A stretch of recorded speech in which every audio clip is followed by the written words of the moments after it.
Capítulo 1. Infancia.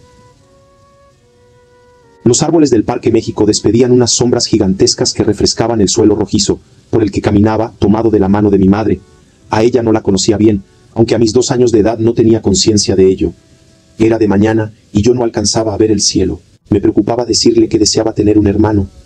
En realidad, no lo deseaba, y no había pensado en ello. Pero alguna señal de su parte me había indicado que pedírselo la haría sentirse orgullosa de mí. Su reacción fue la esperada, se asombró, y me felicitó por ser tan generoso. Me sentí feliz, pero le había mentido. Lo que me interesaba era recibir su felicitación y aprecio.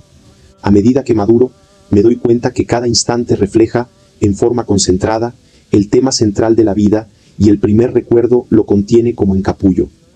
He repetido la misma conducta centenares de veces, haciendo cosas por control externo para ser aprobado. No sé si el patrón fue programado en mi mente antes de ese primer recuerdo consciente. Probablemente así era, porque también mi madre estaba entrenada para hacer lo mismo. Tengo una imagen precisa de 2 mujeres bañándome en una tina, pero no sé si es un recuerdo o un comentario que oí y lo grabé como propio, o el resultado de haber visto una fotografía. Las 2 mujeres eran mi madre y mi abuela. Esta última se llamaba Menuje, y era una mujer judía, delicadamente intensa y dominante. Mi madre nació en Polonia.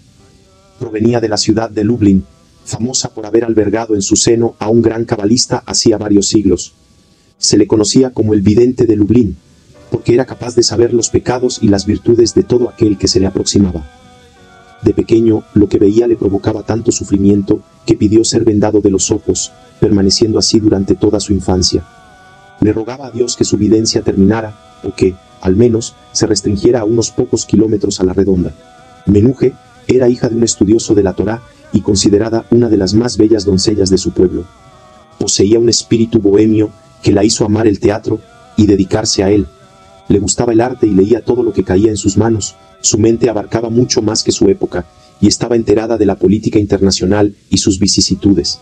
Sin embargo, vivía en una comunidad cerrada y rígida. Su padre estaba asustado por la liberalidad que veía en ella y la obligó a casarse con un religioso ortodoxo. Mi abuelo la conoció el día de su boda. Él era un estudiante aventajado de la yeshiva. Había sido elegido por mi bisabuelo por su talento, pero a mi abuela no le gustó cuando en su ceremonia nupcial lo observó por primera vez.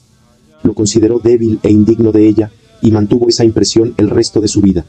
Tuvieron 6 hijas, la menor de las cuales fue mi madre, Estusha. De niña, Estusha asistía al colegio polaco, en el cual sobresalía por su inteligencia y dedicación. Como premio, la nombraron portadora de la bandera nacional en una celebración a la que asistió el presidente de Polonia. Al pasar junto a ella, los nervios la traicionaron y dejó caer la insignia precisamente sobre la cabeza del presidente. Todos contuvieron el aliento, esperando una represalia. La niña era judía, y aquello podía haberse interpretado como un atentado. En lugar de eso, el presidente se le acercó y la consoló diciéndole que un accidente le podía suceder a cualquiera. Mi padre Abraham provenía de otra aldea polaca, Sokolov. En ella, su padre era un pudiente comerciante judío en pieles, que obligaba a su hijo a asistir en la madrugada al Heder, ya nevara o lloviera, para recibir un entrenamiento rígido, que el niño odiaba. Le gustaba la nieve, y lanzarse en un trineo por las laderas heladas era su mejor diversión. Se había construido uno de madera, imitando los lujosos trineos de los hijos de los terratenientes polacos. Era un chico muy travieso y valiente. En una ocasión decidió lanzarse por la más escarpada pendiente de su pueblo, atropellando a una vendedora de tortitas de patata, las que salieron disparadas de su canasta, con el beneplácito de los niños del Heder. Su madre, Yaye, mi abuela paterna, era hermana de Menuje, pero ambas representaban las caras opuestas de una misma moneda. Menuje era culta, sutil, sensible y bondadosa, mientras que Yaye era materialista, burda y oscura de emociones. En Sokolov, las temperaturas llegaban hasta los 40 grados centígrados bajo cero. Mi abuelo paterno viajaba 2 veces al año a Moscú y a París, con el objeto de comprar pieles para su negocio. De París, importaba charol finísimo, y de Rusia, gruesas y pesadas pieles de astracán. En Polonia, se le consideraba un gran erudito en el Talmud y un estudioso brillante de la Torá. Sus continuos viajes lo convencieron de que el antisemitismo iba a ir en aumento y en 1927 emigró a América. Desembarcó en Veracruz, en lugar de Nueva York. Descendió del barco para encontrarse con un espectáculo extraño. Multitud de seres morenos, sudorosos, cargaban bultos en sus espaldas. El calor era sofocante, y el encargado de inmigración no entendía una sola palabra del lenguaje de mi abuelo. Trató de deletrear su apellido, Warshawski, pero frustrado le exigió que lo cambiara por un nombre más comprensible. Desesperado, mi abuelo se decidió por Greenberg. Durante un año vivió en una pensión para inmigrantes judíos y poco a poco restableció su comercio en pieles, con el objeto de traer a la familia al Nuevo Mundo. Yaye esperaba noticias, y cuando recibió la buena nueva de partir, tomó un trineo guiado por un caballo polaco y trasladó en él a sus 3 hijas y a mi padre a la estación de trenes. Sus hermanas adoraban a mi padre y lo envolvieron con las más gruesas pieles y 2 pares de guantes para evitar que se enfriara. Mi abuela se enfundó en su más costoso abrigo de caracola y en poco tiempo estaban en Varsovia. Allí esperaron otros 3 meses hasta recibir los boletos del barco que los llevaría a Veracruz. La comunidad judía mexicana deseaba que mi abuelo se convirtiera en su rabino, pero a este lo dominaba la necesidad de hacer dinero para Yaye, y pronto pudo abrir una sucursal de su negocio en pieles. El dominio femenino ha sido un tema recurrente en mi familia. Yaye era la principal protagonista de este. A su esposo le demandaba más y más lujos, a los que él accedía por temor. Por su parte, Menuje dominaba a mi abuelo materno por su altura intelectual y personalidad carismática. En Lublin, este había logrado construir un edificio en el cual vendía un sinnúmero de mercancías. Cuando el antisemitismo recrudeció, recibió una invitación por parte de su concuñado para trasladarse a América. Accedió después de muchas dudas, pero una de sus hijas decidió quedarse en Polonia, lo cual le costó la vida a manos de los nazis. El frío tremendo de Polonia contrastaba con el calor excitante de México, y en esa temperatura los 2 primos hermanos, Estusha y Abraham, se comenzaron a conocer. Mi padre se llevaba muy bien con su tía Menuje y sus hijas, y a través de los años se estableció una amistad afectuosa entre mi padre y mi madre. Ella salía con un pretendiente que estaba profundamente enamorado de su belleza e inteligencia. Pero la efervescencia del reconocimiento seductor, cálido y excitante, de la misma sangre en su primo hermano, venció ese amor, y un día ambos se percataron que no podían vivir uno sin el otro. Cayeron en una pasión ardiente, se veían a sí mismos cuando veían los ojos del otro, y una ansiedad extraña los unió, fundiéndolos en la misma sangre. La familia miró extrañada lo que acontecía. Sin embargo, lo aceptaron, al sentir la fuerza que animaba a los 2 enamorados. En un excepcional signo de generosidad, Yaye convenció a su marido de hacer una sociedad con su hijo, pero se arrepintió 3 meses antes de la boda. Mi padre se enfureció y comenzó a competir con mi abuelo, hasta que Yaye volvió a intervenir convenciendo a su hijo de abrir una zapatería, para así evitar una ruptura mayor. Un año después, la zapatería quebró, y mi padre decidió que era tiempo de volverse independiente de Yaye, y abrió una peletería, en la que prosperó. La pasión intensa es deliciosa, pero peligrosa. Estusha y Abraham se conocieron, y la fuerza de su unión se fortalecía a medida que nacían sus hijos. Sin embargo, la misma pasión que los ligaba se manifestaba en peleas terribles cuando entraban en desacuerdo. Estusha dependía de la personalidad de su madre. Ella la guiaba y acompañaba en todos sus procesos. La misma dependencia, aunque más profunda, la mostraba su hermana Eva. Ambas consideraban a su madre como un ejemplo magnífico a seguir, pero ninguna tenía la altura y personalidad de mi abuela materna. Menuje nunca fue capaz de aprender español, mascullaba algunas palabras, mezclándolas con el yiddish y el polaco, por lo que sus 2 hijas la ayudaban siempre que iba de compras o trataba con hispanohablantes. Mis 2 abuelos asistían a la misma sinagoga, en las calles de Ámsterdam. Allí me llevaban de pequeño, y todavía recuerdo a los ancianos de grandes barbas meciéndose en los rezos, envueltos en sus inmensos talits de rayas negras sobre fondo blanco. Todo era majestuoso durante el rezo, y la atmósfera se llenaba de palabras sagradas, cantos y lamentos que yo sentía como reflejos de un mundo ajeno a la tierra, sagrado y espiritual. Las 2 hermanas, Menuje y Yaye, no se llevaban bien. Siempre se criticaban y competían por asuntos que yo no entendía. Para el esposo de Yaye, su mujer era una princesa que gustaba de joyas y lujos exorbitantes, que él siempre complacía. Era rico por su negocio y por haber ganado 3 veces el premio mayor de la lotería. Sus amigos lo seguían para espiar los números que compraba. Menuje, en cambio, era sencilla, aunque muy culta. Dominaba a su marido totalmente y era generosa en extremo. Siempre había dulces para sus nietos y dinero de domingo que arrebataba de los bolsillos de mi abuelo, provocando su enojo y nuestro regocijo. Antes de su matrimonio, mi madre se adaptó maravillosamente a México. Vivía en el centro de la ciudad y asistía a la preparatoria nacional, mientras su hermana Ida terminaba la carrera de medicina. Se parecían tanto que los maestros no las podían distinguir. Aprovechando la situación, en una ocasión Ida le pidió la sustituyera en la presentación de un examen para el que no estaba preparada. Mi madre se puso unos lentes oscuros y presentó el examen. En la preparatoria, Estusha fue electa reina de la belleza, lo que le satisfizo enormemente. Recuerdo que al pasear con ella en la calle, todos los varones le lanzaban piropos, los que a mí me provocaban grandes rabietas y un sentimiento extraño de orgullo. Mi padre sufrió el dominio despiadado de mi abuela paterna. Lo hacía trabajar junto con sus hermanas y solo pudo estudiar en su tiempo libre, terminando la carrera de contador.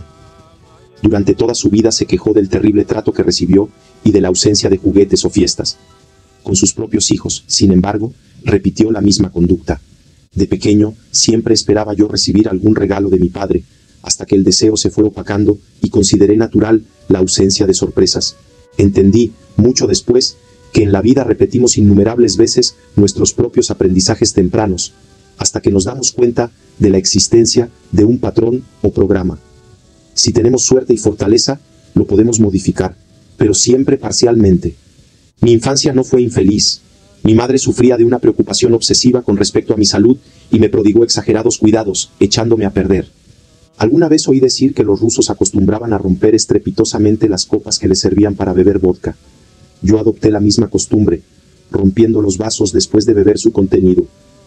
Me llevaban al Parque México y mientras corría por sus prados y calzadas, robaba todos los sombreros que los ancianos dejaban en los bancos, llevándoselos a mi abuelo materno, el que se regocijaba con ello. Adopté la costumbre materna de colocar una servilleta de papel sobre la superficie líquida de la sopa, con el objeto de absorber las partículas de grasa. Me parecía que todo el mundo hacía lo mismo y nunca me pregunté la razón del hábito. Me encantaba nadar. Me llevaban a la piscina del recién inaugurado Centro Deportivo Israelita, en la cual chapoteaba en compañía de otros niños. Un niño, un poco mayor que yo, empezó a molestarme. Me tiraba agua a la cara y quería pelearse conmigo. Incapaz de defenderme por mí mismo, le empecé a gritar a mi madre, pidiéndole auxilio. Ella me contestó que yo era suficientemente grande para saber defenderme. Aquello me impresionó mucho. No estaba acostumbrado al rechazo materno. Me sentí solo en medio de la piscina. Adoraba a mi tía Ida, y cuando ella decidió emigrar a Israel, se lo prohibí, en medio de una terrible rabieta que nadie pudo parar. En la estación, me colgué de sus faldas, amenazándola con suicidarme si se iba. A las pocas semanas, la había olvidado completamente, continuando con el robo de sombreros en el parque y destruyendo vasos de cristal. Ida había estudiado medicina en México y se había divorciado después de un matrimonio que fracasó. Antes de emigrar definitivamente a Israel, vivió 2 años en Kansas, en donde se especializó en neonatos. En Israel conoció a un médico, del cual se enamoró y se casó. Desarrollé una extraña afición por los automóviles.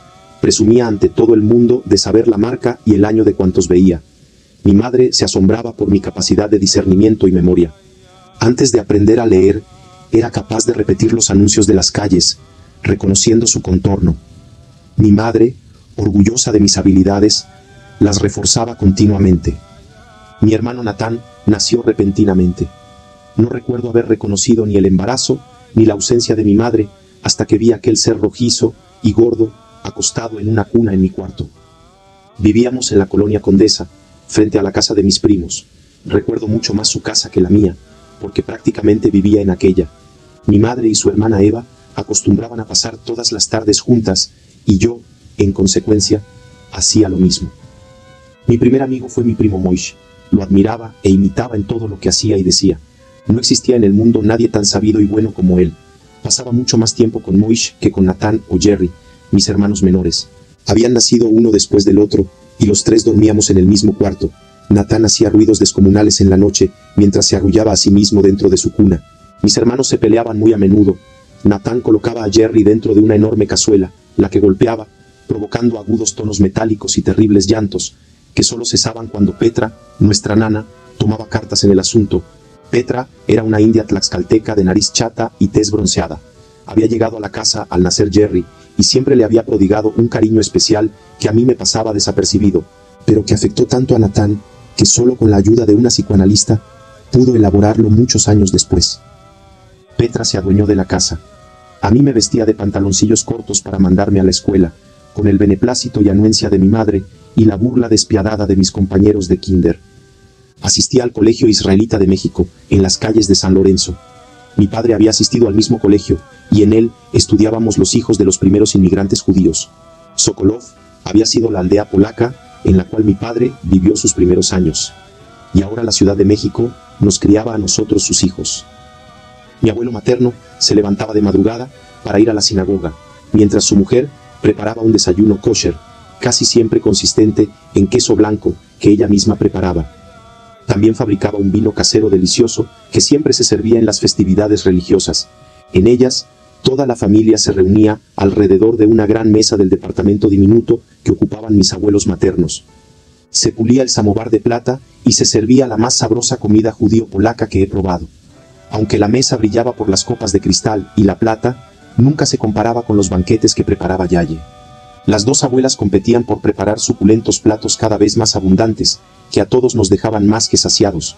Pero Yaye era rica y Menuje pobre, y el departamento de la primera 5 o 6 veces mayor que el de la segunda. Sin embargo, a mí me gustaba mucho más ir a la casa de Menuje, en la que la atmósfera era cálida, tierna y siempre llena de profundidad, mientras que la de Yaye solo sobresalía por su lujo. Todos los sábados mi padre me llevaba a la casa del suyo para recibir la bendición sabatina. Mi abuelo colocaba su mano derecha sobre mi cabeza y repetía en voz baja un rezo impresionante, repleto de mística. Yo no osaba moverme durante el acontecimiento, y al terminar suspiraba sobresaltado. La competencia entre las dos abuelas se infiltró en las dos familias, incluyendo a mi padre y a mi madre. Aquel siempre me invitaba a acompañarlo a hacer deportes, pero yo me negaba y me quedaba con mi madre. Yo sentía que mi madre era mejor y su familia más fina, bondadosa y dulce. En cambio, la familia de mi padre me parecía primitiva y burda. No sé cómo llegó hasta mí la fricción entre ambos bandos, pero era clarísima su existencia y también mi decisión en favor de la parte materna. A mi padre le ofendía que yo no quisiera acompañarlo, aunque jamás verbalizó su descontento. Yaye le había enseñado a callar y a no satisfacer sus impulsos y necesidades, sino a someterse a los de ella. Mi padre soportaba su propio silencio hasta que explotaba en súbitos arrebatos de furia desbordada. A mí mismo me cuesta trabajo hablar de mis más profundos deseos, y no dudo que esta incapacidad de manifestación provenga de los mismos bloqueos que mi padre interiorizó y que tanto deben haberlo hecho sufrir. Mi madre tenía como consigna aparentar ser perfecta frente a mí. Quizás deseaba imitar a Menuje. Yo siempre creí que la mujer era perfecta, sin sospechar que, en realidad, mi madre solo aparentaba serlo. Solamente una vez la vi llorar cuando se despedía del departamento que había hecho florecer a su familia y nacer a sus 3 hijos. Su llanto era incontenible, y a mí me llenó de confusión. Durante años he tratado de reconstruir otra memoria, pero hasta la fecha, lo único que recuerdo es un sentimiento de gran extrañeza. Mi madre acostumbraba cambiar el color de su cabello cada semana. Una tarde la acompañé a un edificio que me pareció gigantesco, colindante con la avenida Juárez. Mientras yo contemplaba el panorama de la calle desde un ventanal, ella se sometía a su tratamiento de belleza. De pronto, dijo algo que no coincidía en absoluto con lo que yo había aprendido de ella. No puedo recordar las palabras, pero sí el choque emocional que aquello me provocó. A veces se quedaba quieta y pensativa y se le humedecían los ojos. Al preguntarle lo que le acontecía no decía palabra alguna. Sacudía su cabeza, como si con ello lograra apartar los pensamientos que la trastornaban, y me acariciaba el pelo. Nada, Jackie, nada. Tanto ella como el resto de la familia me llamaban así, Jackie. Yo le insistía, y ella volvía a negarse, excepto una ocasión en la que me confesó que se sentía muy culpable por un evento que había sucedido cuando era estudiante en la Preparatoria Nacional. Caminaba junto con sus amigas, cuando un joven, entusiasmado por su belleza, sacó su cabeza por la ventana de un trolebús, sin darse cuenta que éste estaba a punto de rozar un poste de luz. El muchacho quedó atrapado entre el poste y la ventanilla, muriendo en el acto. Nos cambiamos a una casa nueva de 2 pisos y jardín en la colonia Polanco. En esos años, la zona estaba casi despoblada, por lo que nos rodeaban terrenos baldíos. Max, el esposo de Eva, se burlaba de nosotros, diciéndonos que habíamos decidido ir a vivir a un rancho. No recuerdo a Max sin sus constantes burlas y comentarios irónicos. Era muy rico, después de haber pasado por una infancia y una juventud atroces en Polonia. Su presencia siempre inspiraba el estar junto a un ser superior, intolerante con cualquier muestra de irresponsabilidad. Su generosidad, sin embargo, era ejemplar. A su familia la mantenía en un ambiente de lujo y continuos regalos. Yo envidiaba a mis primos, y muchas veces deseé que mi padre fuera tan generoso como mi tío. Poseía una fábrica de chamarras, las que anunciaba por radio. Mis primos y yo escuchábamos los anuncios y nos llenábamos de orgullo. En una ocasión, junto a la radio, una sirvienta de mis primos planchaba la ropa mientras todos oíamos los anuncios. De pronto, a mí se me ocurrió hacer una broma y me dirigí corriendo hacia la planchadora. Ella, en un acto de defensa instintivo, interpuso la plancha hirviente con la que me quemó un brazo. Al siguiente día, asistí a un enfrentamiento entre la pobre sirvienta y mi padre que jamás podré olvidar. Este le gritaba enfurecido por su accidentada agresión y le pegó, mientras yo asustado observaba la escena desde un rincón de la cocina. Esa fue una de las pocas veces que vi a mi padre en casa de mis primos, y su defensa de mí me sorprendió mucho y me infundió de un doble sentimiento. Por un lado, demostraba que yo le importaba realmente, pero por el otro, reforzaba la idea de que provenía de una rama familiar más primitiva y burda que la parte materna. En las noches, mi padre me contaba cuentos de un gato y unos ratones, Tom y Jerry, que yo oía acostado sobre su pecho. Oíamos música clásica y el Romeo y Julieta de Tchaikovsky, que tanto le gustaba a él. A mí todavía me provoca la imagen tierna de esas noches. Por lo demás, mi padre se ocupaba poco de mí. Toda su atención iba hacia su esposa, a quien idolatraba, considerándola la mujer más bella e inteligente sobre la tierra. Mi madre, junto con un grupo de amigos, decidió grabar un disco en yiddish. Recuerdo acompañándola al estudio de grabación, en el cual grandes discos giraban, llevando tras de sí metros y metros de celulosa café oscuro, que a mí me fascinaba. Los aparatos electrónicos siempre me provocaban admiración y gusto. En la nueva casa me pasaba horas enteras hurgando dentro de una gigantesca radio de onda corta, alargando y acortando la conexión de su bocina con su amplificador. La maniobra de agregarle cable me parecía casi mágica, y presumía ante cuánto amigo venía a visitarme. También me empecé a interesar en las baterías eléctricas y los diminutos motores magnéticos. Juntaba piezas y hacía experimentos con imanes, brújulas y baterías, que me ocupaban tardes enteras. Un día trajeron a casa un aparato de televisión. Un tío paterno aparecía en uno de los programas, y pronto mis hermanos y yo no queríamos alejarnos de la pantalla. Mi madre consideró que nos estábamos enviciando en una actividad que atentaba contra la imaginación y colocó un candado que impedía encender el aparato. Estableció un horario estricto para verlo, y esa conducta me llenó de indignación. Me atreví a sospechar que mi madre no era perfecta, y su insistencia en que yo aprendiera a tocar el piano confirmó mi sospecha. Decía que la música era el mejor remedio contra la tristeza, y que yo, cuando fuese mayor, se lo agradecería. Yo no entendía aquello de la tristeza. No podía imaginarme que ella estuviera triste, pero su afirmación me hizo entreverlo. Contrató una maestra de piano, que venía 2 veces por semana a someterme a un estricto y aburrido sistema de entrenamiento. Las sesiones duraban 1 hora, y al terminar me dejaba ejercicios de repetición de escalas y escritos teóricos acerca de solfeo y armonía. Jamás pude estudiar sus tareas.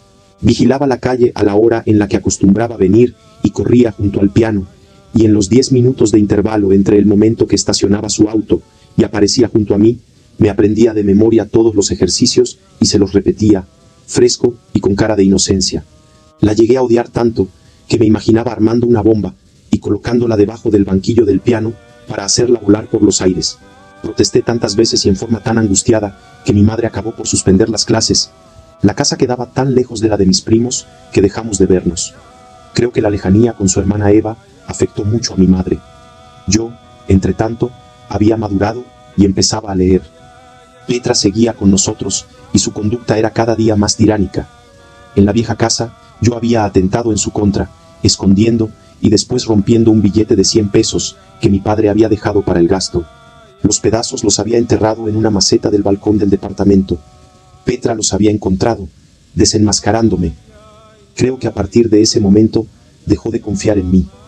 Me regañaba a menudo y pronto comencé a temerla. Adquirí la costumbre de chuparme el dedo pulgar.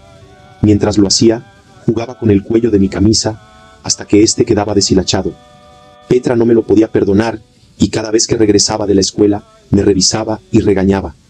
Les enseñé a hacer lo mismo a Natán y a Jerry, y los 3 nos pasábamos horas viendo la televisión, chupándonos el dedo y destruyendo los cuellos de nuestras camisas. Natán era un niño gordo y completamente rubio, a quien los fotógrafos de la colonia gustaban retratar. Sus rizos dorados y sus grandes mofletes le daban una apariencia de autosatisfacción golosa. En las peleas con Jerry, tomó la costumbre de morderse el dedo índice, hasta que le salió un callo inmenso y duro, del cual Petra se burlaba. Jerry, por su parte, le hacía ponerse nervioso, con el objeto de que se mordiera su callo y así tener ventaja sobre él. En el autobús que me llevaba diariamente a la escuela, los muchachos mayores se burlaban de mí. Me decían que tenía cara de indio, y a veces me quitaban mi bocadillo. Desesperado, ideé una estrategia para distraerlos. Me aprendí de memoria la hora exacta en la cual el autobús pasaba por mis compañeros, conseguí un reloj de pulsera sin carátula, y de vez en cuando observaba ostensiblemente los resortes y engranes de su maquinaria. Intrigados, los muchachos comenzaron a interrogarme acerca de la hora. Al contestarles con exactitud, revisaron el reloj y se mostraron asombrados, hasta que uno de ellos descubrió la trampa. Al día siguiente, me opuse a ir a la escuela. Mi madre indagó lo suficiente hasta hacerme confesar la verdadera razón de mi conducta. Decidió acompañarme y yo me morí de vergüenza. Se sentó al fondo del autobús, entabló conversación con los muchachos que me molestaban y santo remedio. Jamás lo volvieron a hacer. A partir de eso, yo siempre me sentí mal, al adivinar sus pensamientos de burla hacia mi persona. En la vieja casa siempre buscaba la compañía de Moish o de un amigo que era mi vecino y poseía una mesa de billar en la que jugábamos durante las tardes. Un piso arriba del nuestro vivía una niña, Elena, quien fue mi primera aventura sexual. Una tarde llegó a casa y me invitó a verle la braga. Yo me acosté boca arriba y ella caminó sobre mí, provocándome una excitación deliciosa. Después se desnudó y yo me asombré de que no tuviera pene. Al día siguiente le contó todo a su mamá y ésta me regañó. Yo le eché la culpa a Elena y me sentí un cobarde. Íbamos frecuentemente a Acapulco. Nos hospedábamos en el Hotel Caleta y hacíamos volcanes con la arena, los que consistían en un montículo hueco con un agujero central. Encendíamos periódicos y veíamos salir las llamas y el humo por su cráter. Aprendí a nadar muy bien y a mi padre le gustaba flotar de espaldas en el agua, llevándome a pasear mientras yo hacía lo mismo sostenido por sus pies. Alquilábamos una tablita y remábamos, mientras el sol nos bronceaba y el agua nos refrescaba. A veces me alquilaban un visor y sostenido por la tablita veía el fondo del mar. Recuerdo a un pescador de corales que siempre encontrábamos. Sobre su tablita traía montañas de conchas y corales, que me fascinaban por sus formas y colores. Cuando Natán y Jerry pudieron acompañarnos, alquilábamos una casa y nos llevábamos a Petra, quien cocinaba y se negaba a meterse en el mar. Yo siempre esperaba esos viajes. Mi padre nos despertaba en la madrugada antes de que saliera el sol.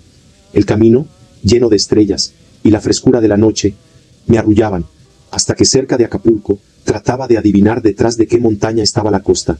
Cuando la superficie del agua aparecía con todos sus reflejos dorados, yo me sentía el niño más feliz del universo. Siempre veía el velocímetro y calculaba cuántos kilómetros habían transcurrido y cuántos faltaban, haciendo promedios de la velocidad. En la carretera que bordeaba a Puerto Marqués, recuerdo haber sido testigo de una de las terribles discusiones entre mis padres. Yo no soportaba sus gritos, y lo único que me aliviaba era la vista de la bahía con una gran boya que flotaba plácidamente en su centro.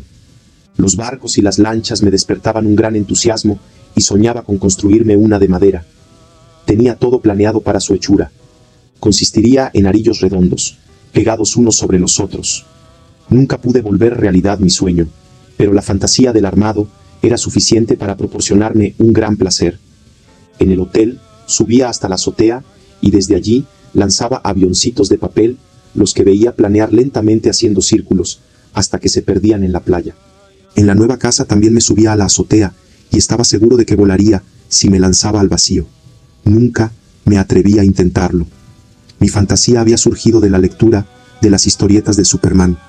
Esas y las de Rico McPato me encantaban, pero mi madre me regañaba porque consideraba que los dibujos atrofiaban mi imaginación. Esta era muy aguda y se despertaba ante cualquier pretexto. Entre los 8 y los 9 años adquirí una costumbre muy extraña. De pronto oía una voz que me ordenaba acercarme a los libros y colocar las manos encima de ellos. Me decía que el conocimiento impreso se me incorporaría. Al oír la voz dudaba, pero después obedecía. Repetía la conducta con cuanto libro me interesaba, sobre todo las enciclopedias y los grandes volúmenes de física, psicología y medicina. En las noches soñaba que me encontraba en el interior de una nave espacial. Me sentaba en una silla y un ser extraño se me acercaba y colocaba unos cables en mi cabeza. Después, Me mostraba una gran cantidad de conocimientos que eran absorbidos por mi cerebro. El mismo sueño se repetía tantas veces que me llegó a parecer natural. Ese ser era mi maestro, y me enseñaba utilizando el procedimiento más directo imaginable. Por las mañanas, recordaba algunas imágenes del sueño, que después descartaba, al considerarlas producto de mi fantasía. Una tarde, en el jardín, me quedé paralizado al ver una luz en el cielo. Mi padre se me acercó, intrigado por mi inmovilidad, y yo seguí sin moverme durante varios minutos. De más pequeño, algo similar aconteció en el patio de mi tía Eva, con la excepción de que empecé a gritar, diciendo que acababa de ver una nave espacial. Por supuesto que nadie me creyó, y yo sentí que había dicho una gran mentira. El mismo ser que me enseñaba dentro de su nave me dijo que yo escribiría una gran cantidad de libros. En ocasiones, al caminar por la calle, los ruidos de los coches se alargaban, y mis pasos adquirían una cadencia pastosa. Era una sensación parecida a estar nadando en crema. A nadie le conté lo que me sucedía, y todas esas experiencias las resguardé dentro de mi mente. Había algo dentro de mí, sin embargo, que no me dejaba fantasear demasiado. Era una especie de pared oscura que no podía atravesar. Desde muy pequeño fui consciente de su existencia y me propuse conquistarla, costase lo que costara. En las noches, a veces, sentía estar cerca de una especie de globo, el que flotaba junto conmigo. Una noche vi en la esquina de mi cuarto una calavera de ojos rojos brillantes. Grité como desesperado, pero nadie me creyó. Debajo de la escalera encontré una pequeña moneda que me pareció muy hermosa. Se la mostré a mi madre, y ella se escandalizó. En una de sus caras estaba grabada una cruz gamada nazi. No entiendo qué es lo que hacía allí, ni su relación con la calavera. A veces he pensado que la terrible enfermedad que consumió a mi madre años más tarde tenía alguna relación con la moneda, aunque la razón fue realmente distinta. Ella estaba entrenada para no mostrar imperfecciones. Teníamos prohibido entrar a la sala o al comedor, no fueran a ensuciarse para las visitas. Las imperfecciones había que ocultarlas, y puesto que el único ocultamiento posible es el interior del propio cuerpo, poco a poco carcomen, y lo que no se muestra va deteriorando tejidos o sensibilizándolos hasta perder su diferenciación. Cuando se madura, se individualiza. La perfección por mandato implica no diferenciarse. Es necesario calzar en un modelo inhumano que es idéntico siempre, que no admite cambios, que oculta y despersonaliza. Eso es lo que acabó por matar a mi madre, y a mí me dejó la fantasía de que la mujer es perfecta, pero estéril, perfecta, pero desconocida, perfecta, pero enferma, perfecta, pero muerta. En cambio, mi padre era real, auténtico e imperfecto. Eso era interpretado por la familia de mi madre como indecente y primitivo. Los hijos de Eva también bebieron una considerable dosis de perfección aparentada. Menuge era el modelo, y Estusha y Eva existían en su misma calidad o desaparecían.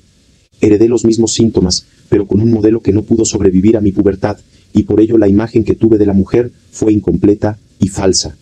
Es regla del desarrollo no dejar nada a medias, y en el aprendizaje de la mujer he desperdiciado mis mejores energías. Salía a menudo de vacaciones con mi tío Max y mis primos a Cuautla. En las noches, el jardín del hotel se llenaba de luciérnagas, que todos cazábamos e introducíamos en botellas. Nos alumbraban, y a mí me fascinaba ver la luz verde eléctrica que creaban. Había una niña que me atraía, era solitaria y pensativa, y se pasaba horas enteras caminando por el jardín. No me atrevía a acercarme a ella, y cuando lo hice recibí una humillación que me afectó durante años. Me dijo que echara mis pulgas a otro lado, con un tono despreciativo insufrible. Me alejé de ella y me lancé a una piscina de aguas sulfurosas. Un recuerdo mucho más amable del sexo femenino aconteció cuando, de mucho más pequeño y en otro hotel, pero de Cuernavaca, conocí a otra niña. Era una pícara. Me espiaba cuando me desvestía en mi cuarto y me invitaba a jugar con ella debajo de las sábanas. Nos besábamos y acariciábamos como gatitos, hasta quedar extenuados. No nos importaba que nos vieran, y cuando mi madre y la mamá de la niña lo hacían, disfrutaban sin impedir nuestros juegos. Incluso los estimulaban con sus risas y comentarios jocosos. En mis relaciones con mi familia tenía la sensación de que no me conocían. En ocasiones, mi impresión era que al hablar conmigo, hablaban con otra persona que ellos creían era yo, pero que yo sabía que no lo era. Capítulo 2. Escuela. Mi escuela sostenía también, como premisa fundamental, la perfección. Presiento que ser la primera generación nacida en México y educada por inmigrantes judíos fundamentó la serie de lecciones de perfección que allí me inculcaron. Casi desde el primer día encontré a un amigo, José, al que le interesaba más la vida que la perfección. Él provenía de una familia pobre que se sostenía gracias a la labor periodística del padre. Este editaba el mejor periódico yiddish de la comunidad judía y su trabajo apenas le ayudaba a sostenerse, pero lo mantenía permanentemente interesado en todos los acontecimientos.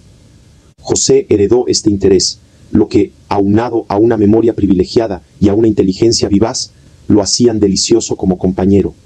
Jugaba fútbol como un campeón y yo lo admiraba por ello. Mi madre, sin embargo, no compartía mi opinión.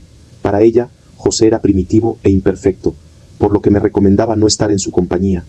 Yo la desobedecía, porque José era mi mejor amigo, aunque sus advertencias calaron hondo. Después de la muerte de mi madre, y también durante su enfermedad, el Beto desapareció y jamás conocí amistad tan profunda como la de aquellos años, en los que la imperfección reprimida de mi madre se somatizó. Yo era un niño gordo e inhábil, y José era esbelto y ágil. Estoy seguro que él me quiso más que yo a él. La mayor parte de los profesores de la escuela habían huido de los nazis, después de ver destruidos sus hogares, familias, templos y comunidades. Si alguien había olvidado que era judío, Hitler se había encargado de recordárselo. En Alemania, el judío ocupaba cargos académicos e intelectuales, esforzándose por asimilarse a la cultura germana y universal, pero la terrible persecución los había convencido de que siempre serían discriminados. Por ello, más valía estar impregnados de todos los valores judíos y orgullosos de pertenecer a la estirpe israelita. Pero no solo eso, había que transmitir la lección para que no se olvidara. Era necesario que el niño judío supiera que jamás sería aceptado en la sociedad gentil. Por otro lado, el surgimiento del Estado de Israel nos hacía poseer territorio propio, por lo que, en caso de un nuevo surgimiento antisemita, había una protección y un país propio en el cual guarecerse. Ambas concepciones eran cuidadosamente inculcadas en los niños de la escuela. Estudiábamos simultáneamente 4 idiomas, español, yiddish, hebreo e inglés, en un horario apretado, de las 8 de la mañana a las 4 de la tarde, y todos los años se representaba el levantamiento del gueto de Varsovia para recordar lo que había sucedido y estimular el convencimiento de que el judío era capaz de luchar y resistir activamente y no dejarse llevar al matadero en forma pasiva. Yo tenía buena voz y me escogieron para interpretar una canción en yiddish que empezaba así: Gueto, nunca te voy a olvidar. El gigantesco auditorio de la escuela estaba a reventar y el piano comenzó a introducir la melodía, mientras yo, al frente del coro, me preparé para comenzar. Después de la primera frase, me olvidé de la letra por unos segundos. Sentí que un líquido amargo y siniestro me subía a la garganta y creí que moriría. De pronto, recordé el resto de la canción, la que interpreté con toda mi fuerza. Al terminar la función me fui corriendo a mi casa, que distaba 15 kilómetros de la escuela, y me encerré 2 días enteros en mi habitación, sin querer ver a nadie. Jamás acepté volver a cantar en público, y el suceso quedó esculpido con fuego en mi memoria. Lo acontecido en la Segunda Guerra Mundial siempre me interesó. No podía entender que un pueblo quisiera asesinar a otro y que el mundo lo hubiera permitido. Ante la personalidad de Hitler, sentía emociones contradictorias y confusas. Por un lado, me repugnaba y me provocaba un desprecio y odio totales. Por el otro, me fascinaba y atraía, y el reconocer estas emociones me saturaba de culpa. De todos mis profesores, uno influyó poderosamente en mí. Se llamaba Saúl. No era como los demás, ni en altura intelectual, fisonomía o trato. Vivía en un universo lleno de fantásticos y terribles recuerdos, en un cuerpo delgado y bajito. Provenía de Polonia, aunque había viajado por toda Europa. Era uno de los más grandes especialistas del idioma polaco, y su tesis de la Universidad de Varsovia había consistido en estudiar y armar un diccionario del caló polaco utilizado por los ladrones y las prostitutas de los arrabales de Varsovia. Para ello, se había disfrazado y vivido junto con los ladrones en sus escondites y refugios, tanto en sótanos ocultos como debajo de los puentes y suburbios de la capital de Polonia. En Rusia había vivido en los koljoses y aprendido a sembrar y convivir con los mujiks y campesinos de Siberia.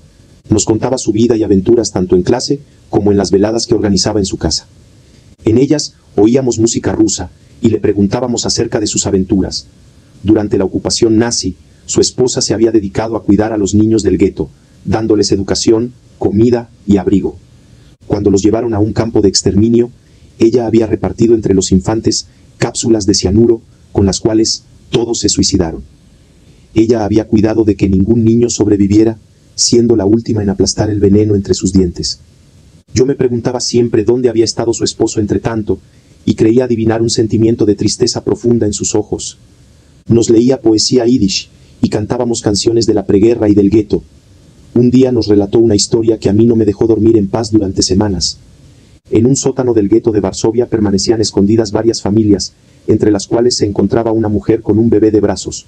Cuando los nazis rebuscaban entre las ruinas con sus perros, todos debían callar, a riesgo de ser descubiertos y fusilados en el acto. Un día el bebé comenzó a lloriquear durante una razzia. Alguien miró a la mujer urgiéndole silenciarlo. La madre apretó al bebé entre sus pechos, mientras los perros olfateaban sobre ellos. Pasaron varios minutos hasta que se alejaron. La mujer soltó a su hijo, pero éste se había asfixiado, muriendo entre sus brazos. En Siberia, Saúl hacía una investigación, y en una ocasión se encontró a un anciano en una choza perdida, quien le invitó a tomar el té. El anciano le dijo que podía reconocer a cualquier judío a kilómetros de distancia, porque de las cabezas de los judíos siempre sobresalían unos cuernos. Mi confusión aumentaba a medida que oía a este extraordinario mentor. Él no estaba de acuerdo con el Estado de Israel, pertenecía al partido judío Bund, el cual afirmaba que el judío no debía tener territorio, pues era el único ser humano verdaderamente universal. Israel, para el bundismo, representaba un atentado en contra de la abstracción y la conciencia de unidad, la que solo podía florecer en ausencia de territorio. Yo estaba de acuerdo con él, pero simultáneamente me rebelaba a sus nociones. Israel podía mantenerse universal sin perder su carácter territorial. Nos enseñaban la geografía de México y la de Israel, la que era ilustrada por profesores importados de ese país. Uno de estos profesores, la maestra Raviv, representaba la maternidad y la ternura. Cuando nos hablaba de Israel, yo me imaginaba viviendo en un kibutz y olvidaba todas las nociones bundistas de Saúl. Pero de nuevo, cuando lo oía a él, sentía que nada era comparable con el judaísmo desligado de lo concreto y territorial. Ambas nociones contradictorias florecieron en mí sin que me diera cuenta de su imposible existencia simultánea. Los lunes a las 8 de la mañana, todos los alumnos formábamos en el patio para cantar el himno nacional mexicano y el israelí, saludando a ambas banderas en sucesión. Cuando cumplí 8 años, decidí que nunca cantaría un himno nacional, y mientras mis compañeros entonaban las estrofas, yo permanecía callado y sin saludar. No podía criticar la territorialidad y al mismo tiempo alabarla. Era una manera propia de sustraerme a la identidad nacional y a mis contradicciones. Durante esas ceremonias sucedían muchas aventuras. Un compañero, Polo, famoso por sus travesuras, aprovechaba la ocasión para asomarse por debajo de las faldas de las niñas, mientras otros, como yo, lo observábamos fascinados. La perfección maternal había creado en mí la noción de que todo ser perteneciente al sexo femenino era perfecto e intocable. La conducta de Polo me parecía amorfa y primitiva, pero me excitaba, enojándome por atentar en contra de mi imagen. Él, sin embargo, no era consciente de lo que me provocaba. Durante los recreos jugábamos a las canicas debajo de las grandes palmeras que adornaban el patio de juegos. Mientras yo observaba a unos compañeros sentado en un poste, el mismo Polo se acercó por atrás y me tiró. Golpeé mi cabeza contra el piso y por unos segundos solo vi oscuridad. Me recuperé, pero nunca se lo pude perdonar. Su casa era un verdadero zoológico. Vivía cerca del Parque México, en un edificio antiguo. Desde la azotea del mismo, agazapado, esperaba la llegada de su madre, y cuando ella se acercaba a la puerta de entrada, soltaba unos globos llenos de agua que la empapaban.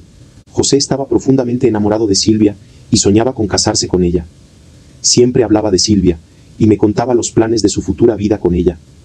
Yo, en cambio, no tenía gran interés por las niñas y lo oía asombrado de que pudiera pensar en esas cosas. La única niña con la que podía platicar también se llamaba Silvia, pero era totalmente distinta a la enamorada de José. Se interesaba, como yo, en el judaísmo y en las clases de Saúl. Era muy inteligente y aplicada, y yo la admiraba mucho, aunque José acostumbraba a burlarse de ella, diciendo que parecía un hombre. José era muy orgulloso. En una ocasión, Benjamín, un muchacho regordete, hijo de una familia mixta, dijo que el padre de José estaba loco, y eso bastó para que éste jamás le volviera a dirigir la palabra, prohibiéndole, además, jugar con el resto de nosotros. Los maestros de español dejaban mucho que desear, o al menos, así los veíamos. Se nos había inculcado un sentimiento de desconfianza hacia lo que no fuera judío, y, en el fondo de nosotros, siempre se debatía la pregunta acerca de nuestra verdadera identidad nacional. Vivíamos en México, pero casi nunca interactuábamos con muchachos mexicanos.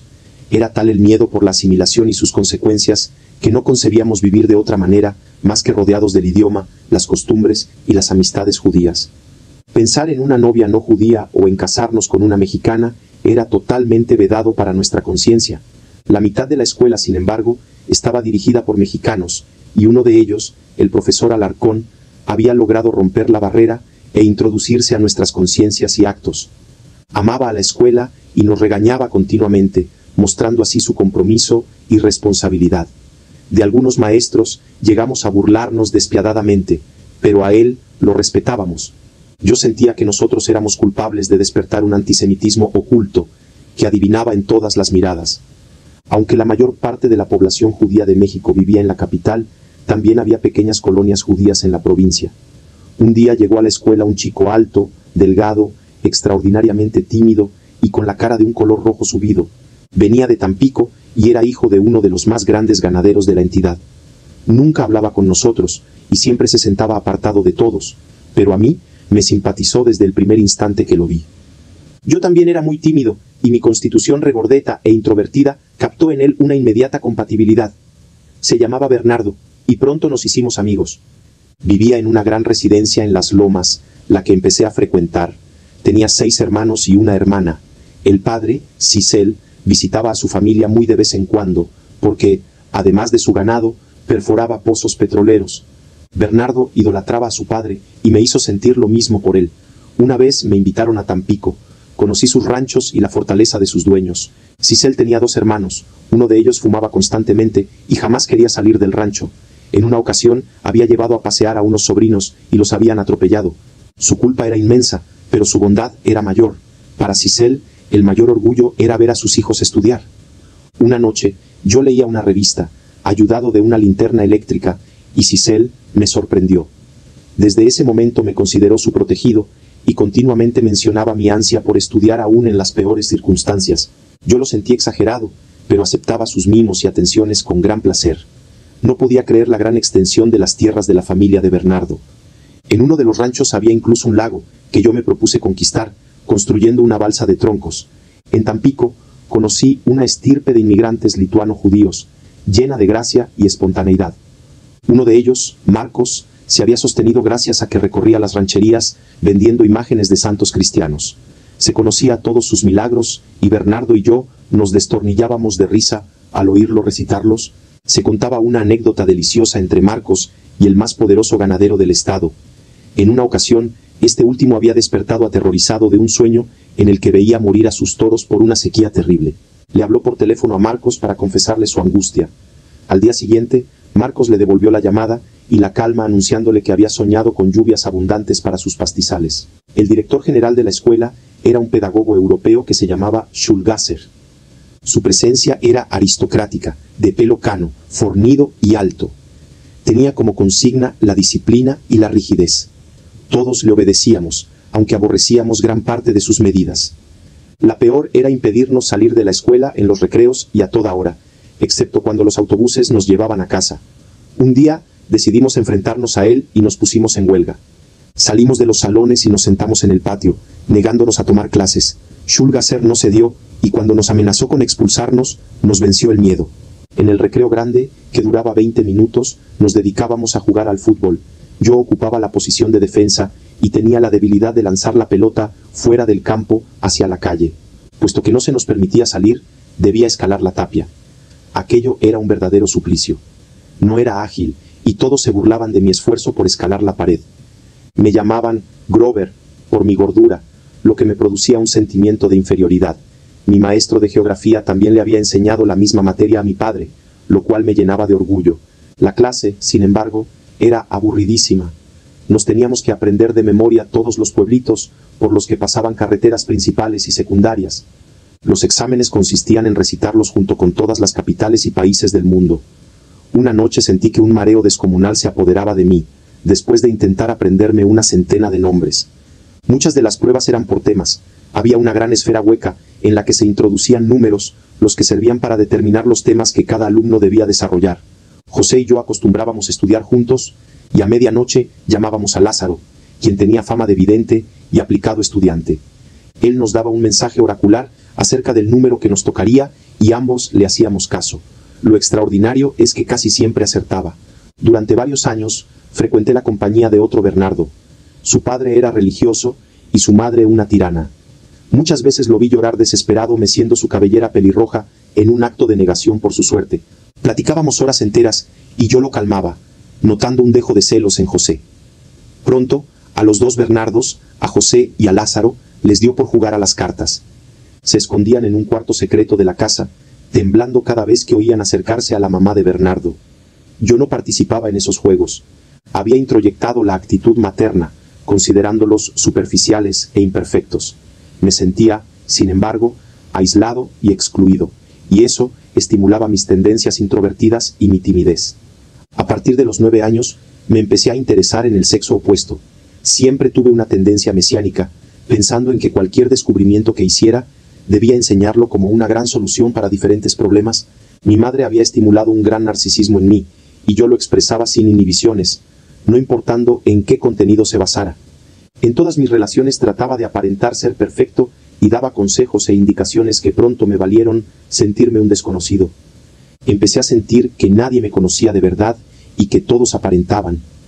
No me daba cuenta que era un programa introyectado, ni sabía que estaba a punto de vivir un tormento que duraría 3 años, la enfermedad de mi madre.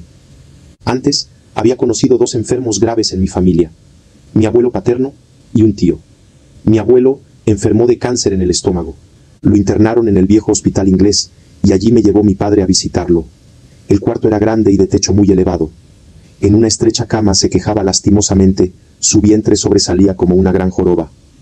Sentadas, lejos de la cama, estaban Yaye y sus hijas, calladas y siniestras, como esperando que algo pasara. El cuarto olía terriblemente mal, y los quejidos me obligaron a salir de allí. Esa fue la última vez que vi a mi abuelo. Días más tarde asistí a su entierro. Recuerdo que no sentí ninguna emoción, ni siquiera cuando el rabino de la comunidad lo alabó como gran erudito y brillante estudioso de las escrituras. No recordaba haber recibido jamás alguna muestra de cariño de su parte. Nuestro único momento íntimo fue un día en su estudio.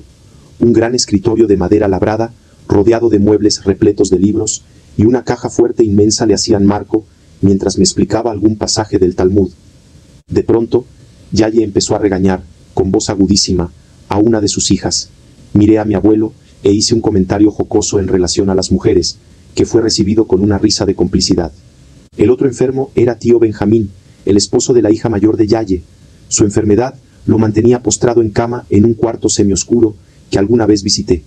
Su departamento quedaba frente al de Yaye, y ambos estaban adornados con grandes relojes de pared. Tío Benjamín poseía una voz con un timbre originalísimo. Me saludó cálidamente, y yo sentí que su sonrisa era honesta y profunda. Murió poco tiempo después. La historia de la familia tuvo una época de muertes y enfermedades graves. Un hijo de tío Benjamín, Moish, también murió de cáncer. Era muy joven y lleno de vida cuando se lo detectaron en la próstata. Lo encadenaron a la cama de un hospital para evitar que huyera y lo mutilaron horriblemente. Fue demasiado tarde, el cáncer se extendió como reguero de pólvora y terminó alojándose en sus pulmones. Lo visité el día de su muerte. Respiraba trabajosamente dentro de una tienda de plástico saturada de oxígeno. No soporté verlo y salí 30 segundos del cuarto. Cuando regresé, estaba muerto. Capítulo 3. Estusha. Cuando tenía 10 años, mi madre desapareció de improviso. Al principio me sorprendió su ausencia, pero pronto seguí con mis juegos y me olvidé de ella.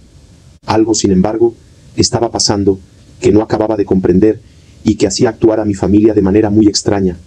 Nadie me explicó que mi mamá estaba muy enferma y que tras varios ataques de dolor de cabeza sostenidos e insufribles, le habían detectado un tumor cerebral.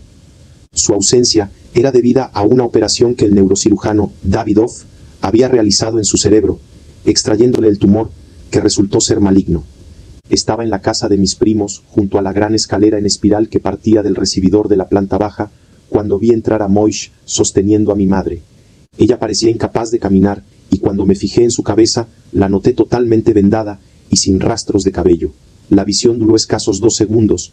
En un impulso instintivo, me sujeté a la barandilla de la escalera y observé a aquella mujer, que era, y no era mi madre, subir trabajosamente la escalera. Lo peor que le puede suceder a alguien es ser sometido a un evento para el cual no tiene instrumentos emocionales de elaboración. Lo que me sucedió durante esos 2 segundos fue tan intenso que algo en mí dejó de funcionar. Si esa era mi madre, yo no tenía nada que ver con ella. No sentí nada y me alejé de allí en un estado de vacío y estupor neutros. Me dijeron que la habían colocado en el cuarto de la televisión y que al ver la pantalla encendida había dicho que era un foco. No lo quise oír ni acepté la confusión que me provocó escuchar aquello. No quería subir a ese cuarto por nada del mundo y en un acto de total negación salí a la calle a jugar. Pero los juegos no duraron mucho. A los pocos días la instalaron en su recámara de la nueva casa junto con unos tanques de oxígeno y la presencia casi permanente de Eva y del doctor Resnikov. Su cuarto estaba amueblado estilo Luis XVI, con una cama enorme, burós labrados y un gran chifonier de madera oscura y espejo hasta el suelo. Las primeras semanas permaneció acostada, mientras una luz blanquecina y lechosa pasaba a través de la ventana. No se quejaba y casi no hablaba. Era extraño estar junto a ella. Parecía no existir en el mismo mundo que yo. Quizás se mantenía en un vacío neutro. Mi padre casi nunca estaba en casa. Toda su vida había jugado frontenis, y ahora su afición le permitía extraer de su cuerpo toda su angustia. Yo solo lo veía ausente, y nunca me cuestioné la razón. A mí me asignaron el cuidado de mi madre. Me sentaba junto a su cama y le contestaba preguntas inverosímiles que me ponían muy nervioso. Su habla era lenta y simple, y aunque mejoraba notablemente, siempre me impacientaba. Me sentía culpable cuando surgían en mí deseos de jugar. No podía dejarla sola y simultáneamente no soportaba su presencia. Mi padre me exigía atenderla, y el esfuerzo de no gritar de impaciencia incrementó esa pared oscura que había en el interior de mi mente y que se resistía a ser atravesada. No sentía compasión, porque esa mujer no era mi madre, y por su culpa yo había perdido mi libertad. Comencé a desear su muerte. En las noches mi imaginación armaba un anfiteatro griego, en cuyo foro representaba mi propia tragedia. Había asesinado a mi madre y lo gritaba ante el público asistente, llorando de rabia y de culpa. Al mismo tiempo, inventaba remedios para curarla. Un día le sugerí al doctor Resnikov colocar ácido en contacto con el tumor para deshacerlo para siempre. Se lo dije para que me felicitara por la idea, para que me considerara inteligente y preocupado por mi madre. Él sonrió y me explicó que el problema de la técnica sería que también acabaría con las células sanas. A veces, mi madre comenzaba a resollar y su respiración angustiosa me espantaba. Se le daba a oler alcohol y el doctor Resnikov venía de emergencia. Le recetaba grandes porciones de carne, la que, según decía, le daría energías que equivalían a una transfusión de medio litro de sangre. Mi tía Eva abandonó a su familia y prácticamente vivía en la casa.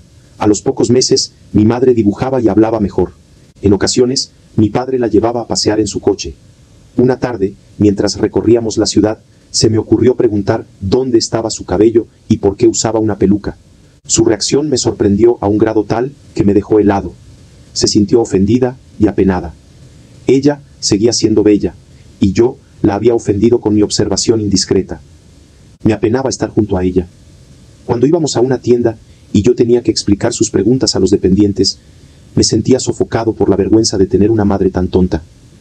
Mi tía me contó que en un gran almacén mi madre había confundido un maniquí con una dependienta. En esa ocasión, por primera vez, sentí piedad y un escalofrío me recorrió de pies a cabeza. Yo había bloqueado toda emoción en los 2 segundos de mi primera imagen de ella, y nada lograba filtrarse a través de la barrera que construí, excepto esa piedad súbita y el escalofrío.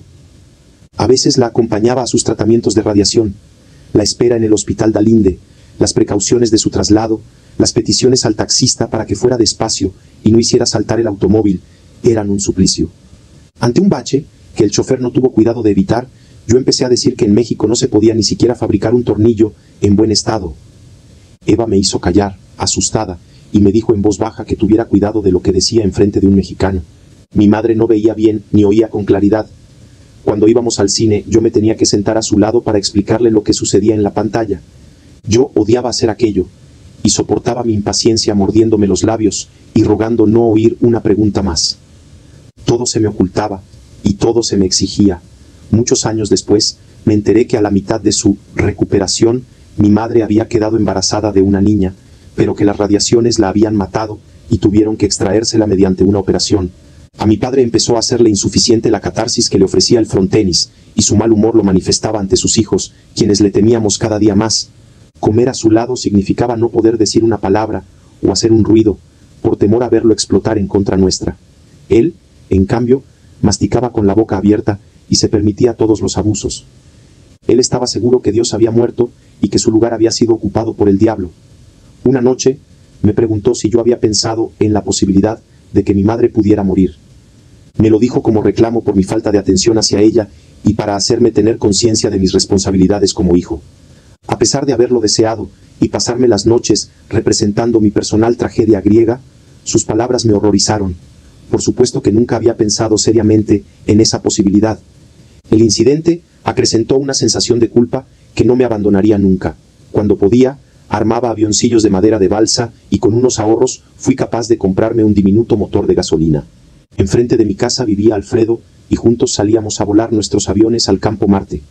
También me regalaron una gata, la que pronto tuvo gatitos. Su nacimiento me tomó desprevenido. Una madrugada oí ruidos extraños dentro del retrete. Llamé a mis hermanos y juntos fuimos testigos del nacimiento. Pronto, la azotea de la casa se llenó de maullidos. Un socio de mi padre me regaló una cachorra de pastor alemán. Se llamaba Sabrina y se convirtió en mi mejor compañera y amiga. Salíamos a correr juntos y su tremenda fuerza me arrastraba por los parques y avenidas, sobre todo cuando perseguía a un gato. En una ocasión saludó a mi madre demasiado bruscamente y la hizo caer. Una semana después, al regresar de la escuela, Petra me informó que Sabrina había muerto y que habían depositado su cuerpo en el carro de la basura. Tenía 12 años y medio cuando empecé a prepararme para mi bar mitzvah. Trajeron a un profesor a la casa, quien me enseñó a cantar las palabras de la Biblia, leyendo las notaciones musicales inscritas en el texto. Las palabras en hebreo no se escriben con vocales, y junto a cada consonante hay un pequeño signo que indica el tono y la melodía con la que deben ser cantadas. También me preparó un discurso en yiddish, que debía aprenderme de memoria, a fin de recitarlo a la hora de la comida, después de la ceremonia religiosa. En la sinagoga de las calles de Montes de Oca leí la Torá, mientras mi madre me observaba sentada en la galería superior, llorando de emoción. Se había recuperado notablemente y pudo asistir al acto vestida con un cuello de piel de astracán. Al recitar el discurso me olvidé de la mitad, pero nadie lo notó. Mi madre me abrazó y felicitó, y yo sentí que quizás nunca moriría, y que la advertencia de mi padre no era real. Sin embargo, a partir de ese momento comenzó a deteriorarse. Cada día que pasaba se ponía peor, hasta que la llevaron a vivir a casa de mis abuelos maternos, en la cual pasó sus últimos días. Dormía en la cama de mi abuela, y yo decidí acompañarla. Durante días me acosté a su lado sin levantarme, la abrazaba y trataba de pedirle perdón. Yo había deseado su muerte y la había odiado por hacerme su prisionero, y ahora, sin que nadie me lo pidiera, decidí no separarme un segundo de su lado. Una mañana trajeron una ambulancia y se la llevaron, tapándole la cabeza con una sábana, mientras la transportaban en una camilla. No la volví a ver. Me llevaron a mi casa, en la cual jugaba con mis hermanos, cuando oí que llegaban visitas. Algunas de ellas eran viejas amigas de mi madre, que nunca la habían venido a visitar durante su enfermedad. Alcancé a oír unos sollozos, y adiviné que mi madre había muerto. Sentía que no debía demostrar que lo sabía, y seguí jugando. Nadie vino a decirme nada. Solamente Love, un tío paterno, se acercó a mí y me acarició la cabeza. Me sentía enojado con la hipocresía. Seguía oyendo los lamentos de las visitas y sabiendo que nunca habían venido a ver a mi madre. Mi indignación, sin embargo, no se la comuniqué a nadie. Sentí que los adultos eran muy tontos y creían que yo no sabía todo lo que estaba sucediendo. A la mañana siguiente, mi padre nos despertó muy temprano y nos dijo que debíamos ir al panteón. Mis hermanos comenzaron a jugar y yo los reprendí, diciéndoles que su mamá había muerto y que era indebido que se divirtieran. Era una farsa y yo lo sabía. En realidad, no me importaba que jugaran o no.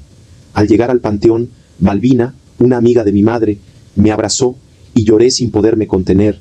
Fue un llanto verdadero que surgió de una fuente desconocida. Me preguntó si quería ver el cadáver y yo me aparté de ella horrorizado. Por supuesto que no quería verlo. Un rabino me rasgó la camisa y me hizo lanzar una pequeña piedra al ataúd depositado en el fondo de la tumba. Después la cubrieron con tierra y nos retiramos. En la noche, mi padre nos invitó al cine a mí y a mis hermanos. Le respondí indignado que eso era indecente, aunque también era una farsa de mi parte. En realidad, no sentía ninguna emoción, excepto culpabilidad y necesidad de aparentar una tristeza que no sentía. Volví a la escuela y esa tristeza aparente la mantuve durante meses. Nadie debía enterarse que yo era una mierda insensible que no sentía la muerte de su madre. Me reconfortaba reconocer cómo todos se apiadaban de mí y me compadecían. Mi abuelo me pidió que repitiera Kadish todos los días durante un año y lo cumplí religiosamente. José no lograba entender mi compulsión por ir a la sinagoga. Solamente yo sabía que estaba motivada por la culpa. Mi padre desapareció en todos los sentidos. Seguía viviendo en la casa, pero nunca lo veíamos. Petra se ocupaba de mí y mis hermanos, dándonos de comer, vistiéndonos y ayudándonos con la escuela. Le había prometido a mi madre cuidar de nosotros hasta que nos viera casados y contentos, y cumplió su palabra cabalmente.